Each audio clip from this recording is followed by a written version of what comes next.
During the burial on Thursday, Kisoro LC5 chairperson Abel Bizimana confirmed the endorsement, stating that Nyiraneza is well positioned to continue the work that Mateke had planned before her passing. We have decided that this last moment of the term Sarah was trying to finish, be selfishly guided in solidarity with the family of Mateke to Nyiraneza Ruth, so that she can complete that part and the rest will follow next time. The majority agreed. He then handed Nyiraneza over to Dr. Chris Baryomosi, Minister of ICT and National Guidance and NRM Vice Chairperson for Western Uganda, who presented her to Vice President Major Retired Jessica Arupo, the Chief Mourner, representing President Yoweri Kaguta Museveni. The decision to endorse Nyiraneza was praised by other leaders present at the burial. Honorable Huda Oreru, State Minister for Veteran Affairs, lauded the move, calling it a testament to Mateke's dedication to national development. She also noted that Kisoro had set a national precedent by announcing an unopposed successor at the burial of a foreign leader. This is going to be the first of its kind.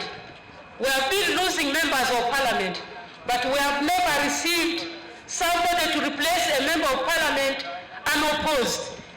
What Sarah has done, what the father has done, what the family has done is what has made these people to take this decision, and the council made the decision and the whole district has accepted. State Minister for Trade, Industry and Cooperatives expressed relief that the leadership in Kisoro had chosen Nyiraneza, which helped to comfort them after Mateke's sudden passing. He also pledged to guide Nyiraneza in her political journey. She was a peaceful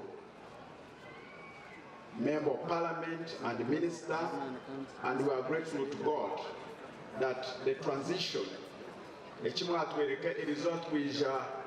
tutwekirenteje twagarukayo twina mani obumatuhamiza ngo Rusi araza kwija aze aisara yabali. Dr. Chris Baryomosi emphasized that while the people of Kisoro had made their wishes clear, the NRM would still follow its constitutional processes in selecting the next one MP for Kisoro. This resolution will be tabled and we further concretize on the consensus of the NRM family of Kisoro District, so that everybody has chance. For instance, should there be any other person who has the interest, because NRM believes in democracy, then through that NRM conference we shall concretize, but we have no problem with you, the people of Kisoro, saying Madam Ruth Mateke becomes the next member of parliament.